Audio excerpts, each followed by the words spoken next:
Okay, so we're on part three of a four-part series. So this is how you show up in dating, how your nervous system shows up in dating. So depending on your energetic frequency archetype, and if you don't know what yours is, you can take the quiz for free in the description.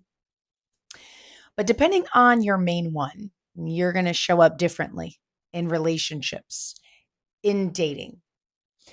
And what I want to do today in part three is go over what the chaser, what that looks like, and the five different patterns of this specific archetype.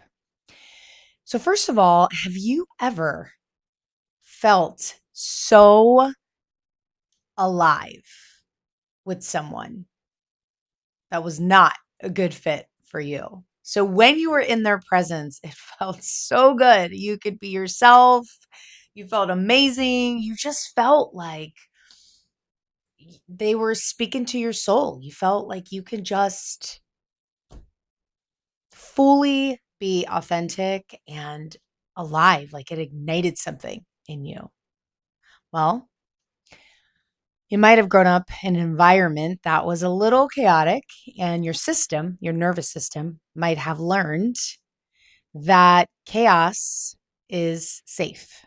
And the challenge with that in relationship is you can be attracted to people and situations that feel really good. There's a lot of chemistry, but they don't necessarily offer you true safety or stability.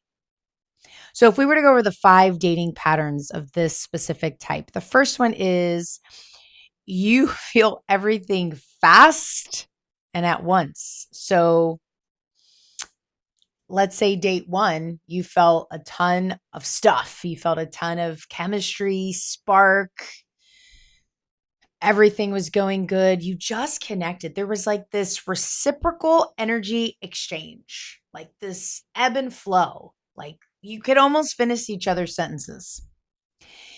And by a week, you're like, wow. I mean, I'm not saying you're ready for them to move in, but you feel really close. Like everything just seems to go like from 0 to 100.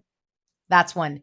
Number two, you lose interest when the intensity fades. So, have you dated someone where, if you're this archetype, maybe things were a little exciting initially, but then consistency happened, the, the routine of life. And instead of you feeling safe and secure, you actually felt bored and like something was wrong, something was off.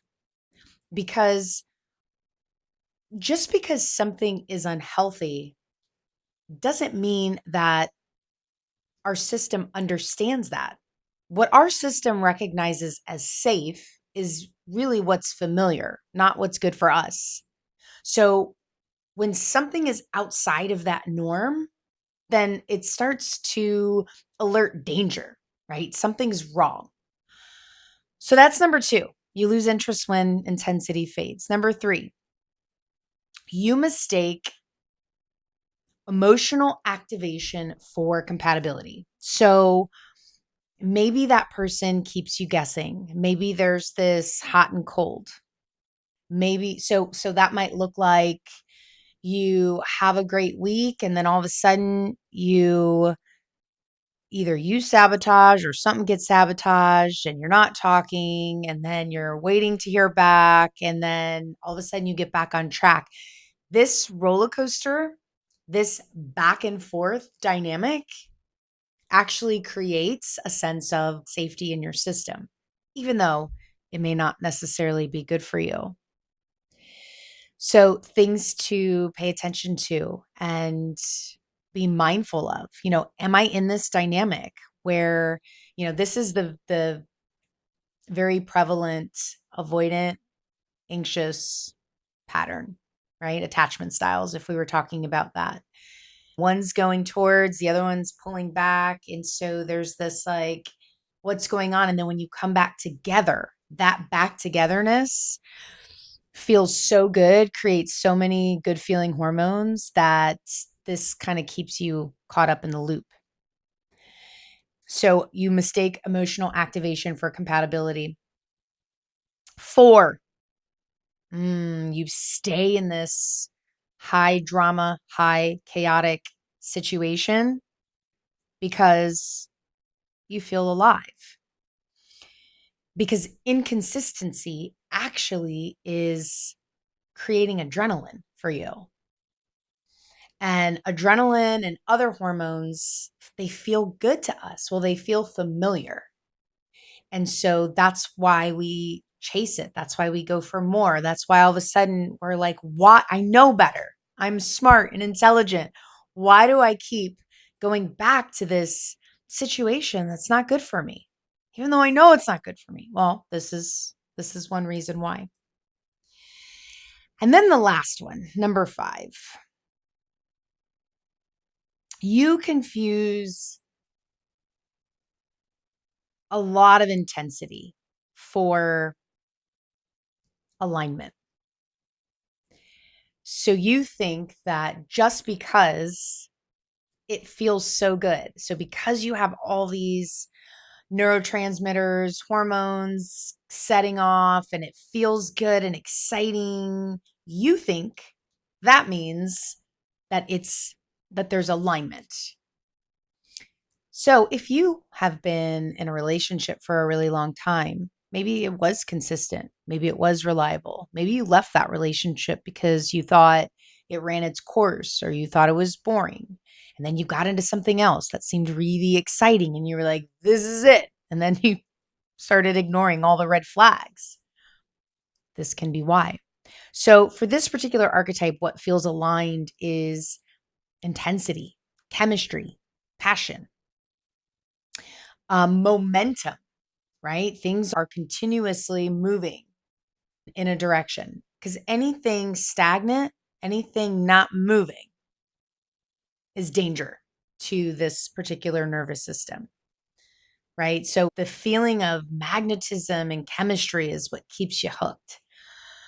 But what's actually misaligned here is the emotional roller coaster that creates this adrenaline spike. That's actually misalignment.